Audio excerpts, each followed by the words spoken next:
loyer, mais avant d'entrer dans la maison, vous payez la caution et tout ça. Et en temps normal, vous avez un contrat de location. Le contrat là, on appelle ça alliance. C'est-à-dire, c'est un contrat entre deux personnes. C'est un contrat qui unit deux personnes.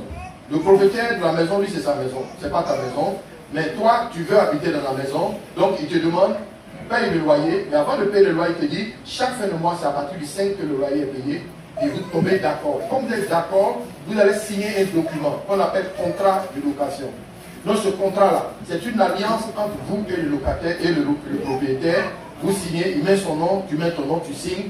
Ça a une valeur légale. C'est-à-dire, on peut prendre ce papier, aller au tribunal, et puis si tu ne payes pas le loyer, on peut te forcer à sortir de façon légale. Donc, c'est un document qui est fort, qui est puissant, qu'on peut utiliser au tribunal contre toi, ou bien contre le propriétaire. C'est-à-dire, le propriétaire dit, si le robinet est cassé, je répare. Si l'électricité ne fonctionne pas, le fil ne fonctionne pas, je change. Et s'il ne fait pas ça, tu peux prendre le contrat et puis aller à la police pour dire il a dit qu'il va réparer, il n'a pas réparé. Et on peut le forcer de réparer parce que c'est un document qui a une force légale, qui a un droit légal. Donc c'est un contrat entre deux personnes. Ça peut être aussi entre deux groupes de personnes. C'est-à-dire, deux groupes de personnes peuvent dire hey, rentrons en alliance, qui sont une alliance. Donc cette alliance, ça devient un contrat entre vous deux. Ça, c'est ce qu'on appelle l'alliance. Maintenant, il y a différentes catégories d'alliance. Par exemple, le contrat de bail. Ça, c'est une alliance entre le propriétaire et toi. Il y a aussi le contrat qu'on appelle mariage. Le mariage est une alliance. C'est-à-dire deux personnes décident de se marier, de devenir un. Donc la femme et l'homme disent, bon, je t'aime, moi aussi je t'aime, je suis fan de toi et je veux t'épouser. Donc, pour se dire oui, qu'est-ce qu'ils font? Ils vont à la mairie.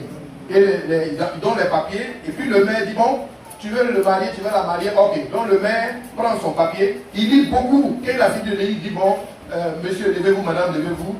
Monsieur, est-ce que tu veux prendre madame pour épouse? Oui. Madame, est-ce que tu veux prendre monsieur pour épouse? Oui. Quand vous deux vous avez dit oui, le maire dit sur votre oui là, on déclare que vous êtes mariés. C'est une alliance. À partir de cet instant, ça devient légal. Tu ne peux plus aller chercher femme dehors, c'est fini. Elle aussi, elle ne peut pas aller chercher garçon dehors, c'est fini. Vous êtes devenus des alliés. Vous êtes mariés, c'est une alliance. Donc voici une autre forme d'alliance.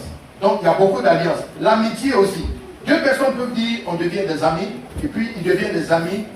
Ils disent bon, ah, moi je t'aime trop, tu es mon frère, je veux qu'on soit alliés. Donc ils deviennent alliés.